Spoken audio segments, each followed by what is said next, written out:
Make your day richer than it was before. Got some good times knocking upon your front door.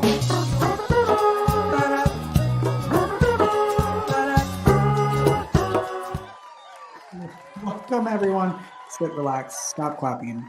Although, there we go. Okay, yesterday we had a little problem. Everybody couldn't stop clapping, but today we fixed it. I literally, with about 2 minutes to spare, just got back. I was at the Waxhaw Business Association meeting this morning and met some amazing people. So if you're watching, all the people that I met there, hello. And some of them are going to come on this show, which is very exciting. But it ended a little bit ago, and I ran home and I was like, I have to go do a live show. I will be back next month. So hello to everyone who was there, and I hope you all had a good morning, and I hope we've made your day richer. Huge news though around this household. So we are dog sitting. We've been dog sitting since Sunday, and this dog that we are dog sitting is a rescue from a hoarding situation and has a lot of troubles trusting humans. And she's the sweetest thing in the entire world. She loves our dog. They have a great time, but she's not a cuddly dog. She's not even a come pet me dog. She is I will hold still until you put my harness on me, and then I need you to get away from me while we go for a walk. And so we knew that when she got here, and we were like, okay, it's cool. We'll keep her space. And I think she has been a little jealous of our dog getting a bunch of attention, because our dog is a beast and will just walk up to you and like throw herself on you and say, pet me. And so she's been getting closer and closer. And today, this morning, she came up to me and I got to pet her. And now she can't get enough of it. She's probably on the other side of the studio, mad that I'm not here. At least in my head, that's what I think she is. And she now, just like her little face when you pet her, is just heartbreaking. But so big steps around here. So we have her for a few more days. So I'm hoping by the time her owners come that she's sitting on my lap. So that's the exciting news around here that I'm very happy about. Let's see, what else do we have? We have more sponsors, and they came in so quickly this morning that we didn't have time to update the credits of our new sponsors. And so tomorrow we'll have even more people on the credits. At the end of the show, you'll see them. They're guests. They are fans of the show. There are supporters of the show, and the show would not be what it is without everybody who contributes. And as someone who has wanted to do this his entire life, I cannot tell you enough how much it means to me. And if you'd like to support the show and me, really, and my small business, please go to buymeacoffee.com/makeyourdayricher and support the show. We'll have the links in the comments and in the show notes, so you can do that and be part of something what I think is amazing. Okay, of course, nothing would be more amazing than having the one and only Rosie O'Donnell on this show. And until she gets here, we will be talking about her and showing stuff that I have. I've been collecting stuff since 1997 when I first fell in love with her. And today, because I was at the meeting, I didn't have anything planned, but today is going to be, let me grab this. This is please don't knock everything else over. She did the Disney animated movie Tarzan. She played the voice of Turk, which was the monkey friend. And this is a bank that no longer works and is actually kind of broken. But look how fun that is. And so you used to press the button somewhere, or when you put money in it, and then everything would move and music would play, and it was really cute. And that sits on my desk. And Disney's Tarzan, which, I mean, has probably the best soundtrack of any film to date from Phil Collins. Amazing soundtrack. So if you don't have that, pick it up and rent the movie. I was going to say a Blockbuster. It's block. That's how old I am. Okay. Speaking of Rosie, tonight, it's the 25th anniversary of Who Wants to Be a Millionaire. Do y'all remember that show? Regis Philbin, and then a bunch of other people also hosted it in syndication. It was a great, great show. It had a board game, a bunch of knockoffs. It's the 25th anniversary of that show, and a bunch of celebrities are going on to raise money for charity. And tonight is Rosie's episode. So if you have ABC or Hulu, watch the show. I think she should have hosted it. When she had her show, all she did was talk about Millionaire. She loved the show. She loved Regis hosting it. They would have little skits on her show. They would play game like Who Wants to Win a Frigidaire? Who wants to win some angel hair? And she gave a trip away. So I think she should have been the host, but Jimmy Kimmel's hosting it. And tonight is her episode, so tune into that. Also, sad news around here. So as I continue to do good things for the show, thanks to all of your support and update things, and we have a better camera now and fun lights, and I wanted a fun microphone. And we have this microphone over here, which is a real microphone that I bought a long time ago, but it's just sitting on a stand. It's like a prop. And I thought, well, I could get rid of this and have this cool thing, but I know nothing about sound or anything. So I bought a cord and plugged it in, and it doesn't really work that well. Like, this mic works the best. And so it was very sad when I realized I can't use this mic. So I got to figure that out, because I want a fun mic up here, you know? And so we're just stuck with this little guy because it does the best quality when I'm not muted. Okay, that's enough chatting for me today, don't you think? I think so. Anything else I want to talk about? No. We have a great show today. We have Emily Davis here, who just released her first book in May. She's doing a book signing this weekend, and so it's a big, big week for her. And she's on the show today, and I wish in person. She was so fun. She's so fun. So we're going to take a break, and Emily will be back here to talk about her book that's for young adults. So, but you know, I feel like adults could also read it. Also, it pays to check your mail, everyone, because I got this cute letter in the mail card from my friend Stacy, who has been on the show, Stacy Andon. I also produce her podcast, Everyday Enchantment. But look, she sent me a little card. You're nothing short of amazing. The little note in there. So thank you, Stacy. You probably sent this 3 months ago, but I never checked my mail. And I love you, and it made my day. She makes my day richer. And you make my day richer by watching this show. And so we're going to take a break and come back with Emily Davis, hear about her new book, her book signing, and also what it was like to write a book. We're going to talk a little bit about writing a book when you have dyslexia, and what that process was like for her, and if she had any fears. I want to know if she had fears writing it, and what that was like. So stay tuned. We'll be right back after this break.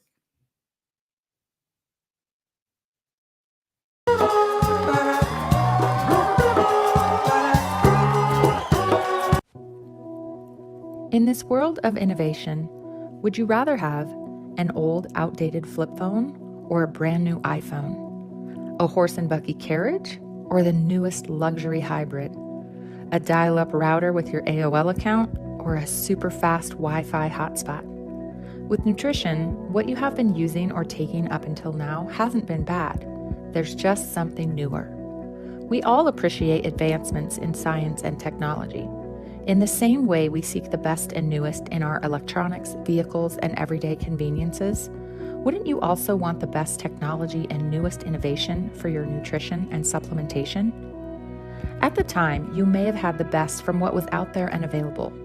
Now, there is something better and newer, more bioavailable, more convenient, better tasting, faster acting. It literally is the equivalent to getting an IV full of high-tech nutrients right into your bloodstream, without the needle, without the appointment, without being attached to anything for a specific length of time. Simply pop these tasty, all-natural lozenges into your mouth and savor as they instantly start to absorb into your bloodstream through your mucous membranes. That's it. And with the added benefit of negative ions, in other words, energy, there isn't anything else out there on the market like it. Now is the time to switch to the next improvement and innovation in health and nutrition. It's time for advancement. It's time for better. It's time for APL Go and our rapid botanical DNA drops.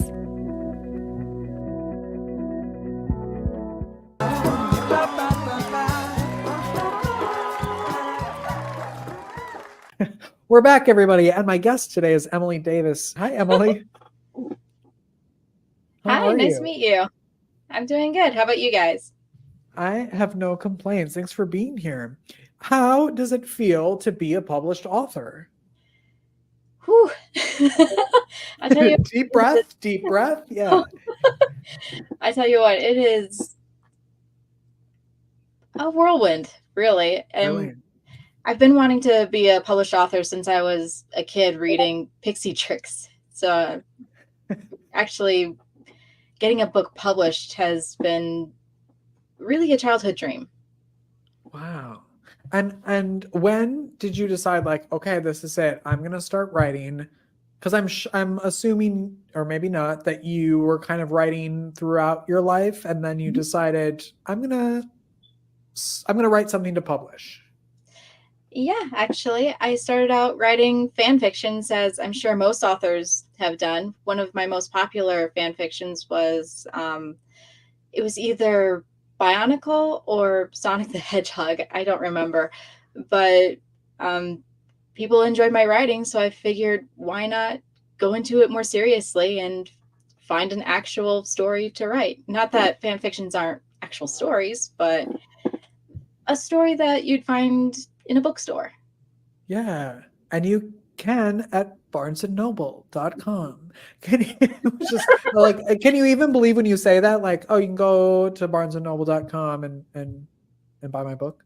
Yeah, it's that in itself is wild to me, because I have dyslexia, and I started out with a tutor reading books in Barnes and Noble. So now I can go into that Barnes and Noble and say, hey, I have a book that's on your website.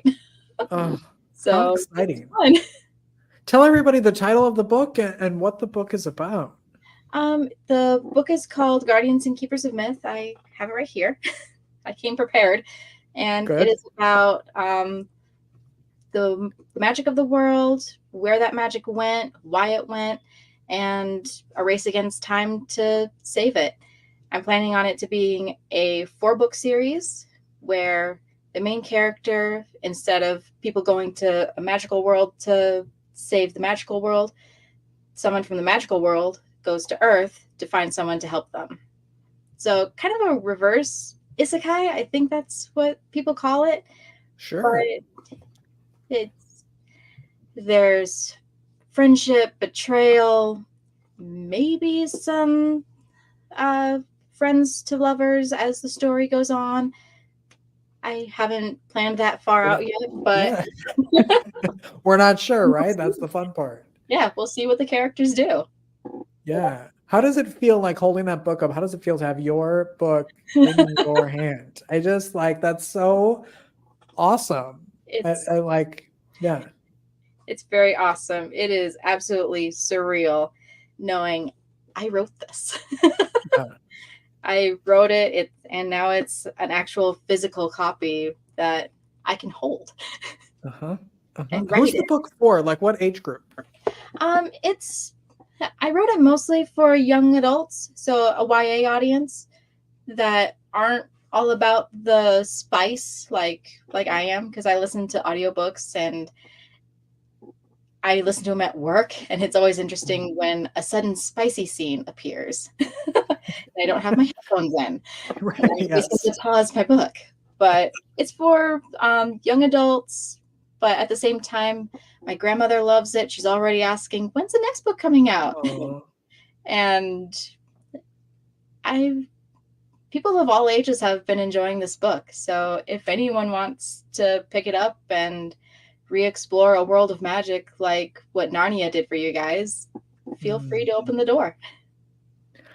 Do we have a date for the second book yet, or are you still writing? I'm still writing it, but I am working on a audiobook for the first book.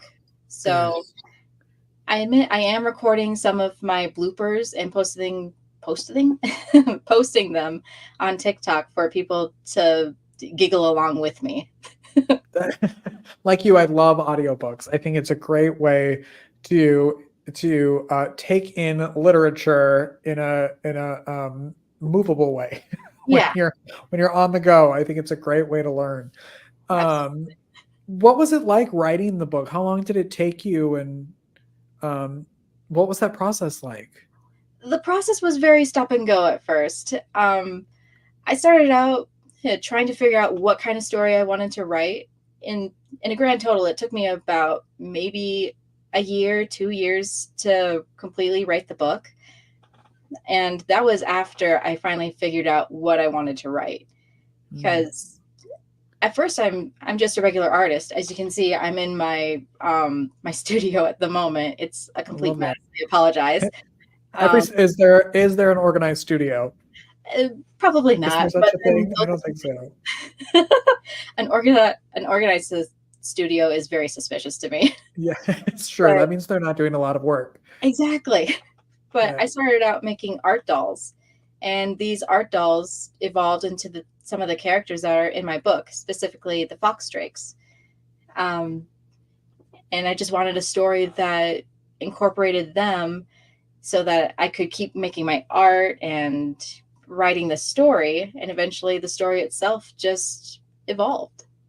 Wow. Were there any times where you were like, I don't think I can finish this. I don't want to put this out. Like, what were the nerves behind putting out your work in that way? It was very nerve-wracking, I tell you what, because my grammar, and as you can tell by my speaking English, even though I'm born and raised in America, English still escapes me. So having written down my words for other people to read, it is a little nerve-wracking, but it is Yeah. absolutely worth it. And I encourage anyone who wants to write a book, just sit down and tell yourself the story first, polish it up later. Were you nervous at all about that? Like with having dyslexia, like I know there are editors and everything, but even just that, like the nerves of sending it off to an editor that they, their judgment or whatever. Like, were you nervous about that? Or were you like, no, I have a really good story here that I need to get out? I admit I was very nervous at first because, slight background story, when I was in school, I had a really bad teacher who didn't want to deal with my dyslexia. So she told me in front of the class I was too stupid to learn anything. Oh my gosh. So that's why in the very first page of my book, where the dedication is, there's a little haha at her. Yes. What's her name? Do we have her name? Are we going to say her name here? No, No, I we don't don't. know if she's still around. So Okay. her name is actually given in the book. So she does make a slight debut, but Good. it's only 3 words, and that's all I gave her. That's good. That's good. What a great redemption story. Thank you. What did you learn over the course of writing and releasing this book? That anyone can write a book. Anyone can sit down at a computer and just tell yourself a story, and it will be a story that will move someone eventually. It will be a story that will encourage others to write and share their own story. I mean, that's the main human experience, I would think, is telling each other stories. Yeah. Yeah. Yeah. Have you heard from people who have read the book and have resonated with, I mean, even your story is so like it just brings you the entire thing. Your story brings you into the book. It just is such a great all around reason to buy the book, because you're supporting someone who's worked so hard to get the book out there, and all the obstacles that go into that. What's it like publishing and releasing books now in a world where everybody can publish a book?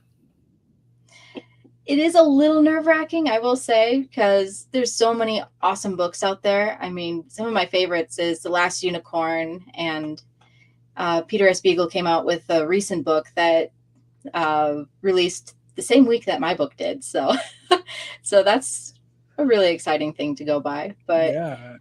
so many awesome books out there. I'm not exactly worried. I'm more excited to hear people that find my book and do resonate with it. And to answer your earlier question about who, if I heard anything from other people, my brother's mother-in-law actually said that she loved my book as well. So she Aw.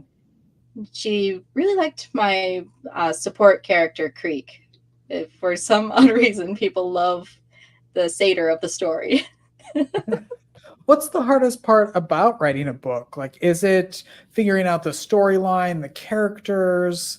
It seems, you said everybody can write a book, but I don't know if I could. It seems very daunting to me. Like, it seems like you have to be very organized for that, and I am not.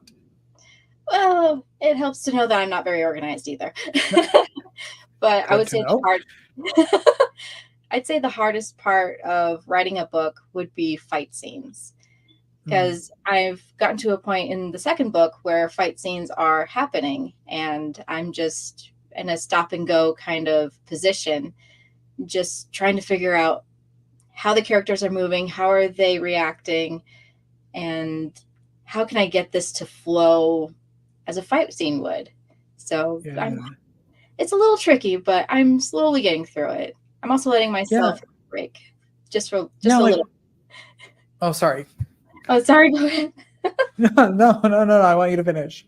Okay. I admit I am letting myself have a break because I'm preparing to go to an expo that my mom is putting on, where I will have my book um, out for sale for anyone to come up, say hi, and get a signed copy. So When and where is that? that is happening this weekend at Under the Sun Dog And Arena. where is that? It's in Okay. Colorado Springs, right off Okay. of Woodman Road.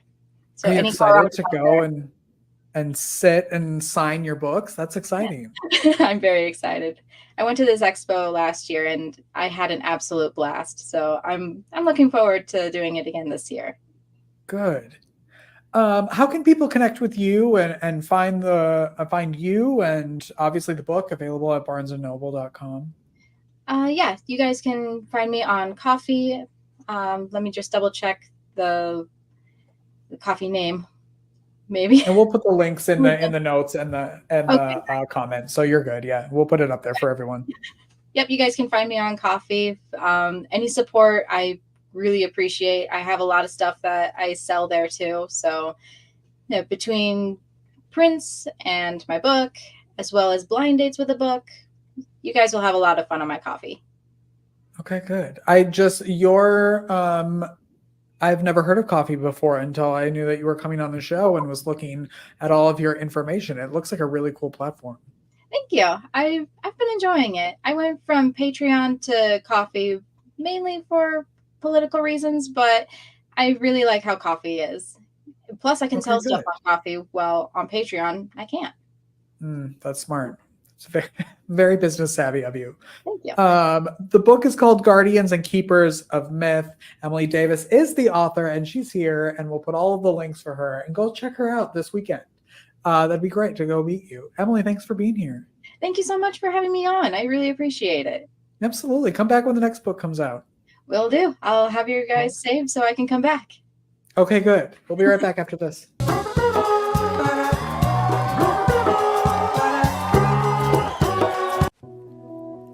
In this world of innovation, would you rather have an old, outdated flip phone or a brand new iPhone? A horse and buggy carriage or the newest luxury hybrid? A dial-up router with your AOL account or a super fast Wi-Fi hotspot? With nutrition, what you have been using or taking up until now hasn't been bad. There's just something newer. We all appreciate advancements in science and technology. In the same way we seek the best and newest in our electronics, vehicles, and everyday conveniences, wouldn't you also want the best technology and newest innovation for your nutrition and supplementation? At the time, you may have had the best from what was out there and available. Now, there is something better and newer, more bioavailable, more convenient, better tasting, faster acting. It literally is the equivalent to getting an IV full of high-tech nutrients right into your bloodstream, without the needle, without the appointment, without being attached to anything for a specific length of time. Simply pop these tasty, all-natural lozenges into your mouth and savor as they instantly start to absorb into your bloodstream through your mucous membranes. That's it. And with the added benefit of negative ions, in other words, energy, there isn't anything else out there on the market like it. Now is the time to switch to the next improvement and innovation in health and nutrition. It's time for advancement. It's time for better. It's time for APL Go and our rapid botanical DNA drops.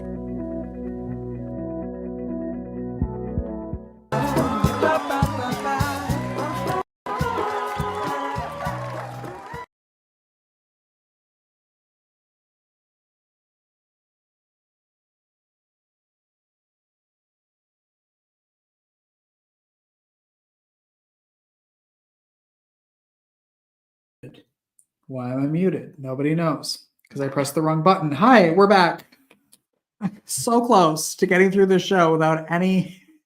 One day, I promise. Thanks for watching the show, everybody. I appreciate it so much. Make sure you like, subscribe, share, rate, comment, all the good things on all the places that you watch or listen. On tomorrow's show, we have Amy Lotta from Blessing Bears Ministry, who they have sent over 300 of the cutest handmade bears to people in nursing homes, people going through crises, and you can sign up for free on their website to have a bear sent to you. I sent one to my grandma, and then she got it, and she has no idea it's from me. But she wrote them a little card back, wondering who sent it to her and how much she loved it. So it's a great organization that Amy has started. She is a creator extraordinaire, and you'll meet her tomorrow. I love her. And then we're going to open this box from Blessing Bears Ministry and see what they sent me tomorrow on the show. So stick around for that. Have a great day, everybody. Do something good for yourself and do something good for other people. Go make your day richer. We'll see you tomorrow. I love you. Goodbye.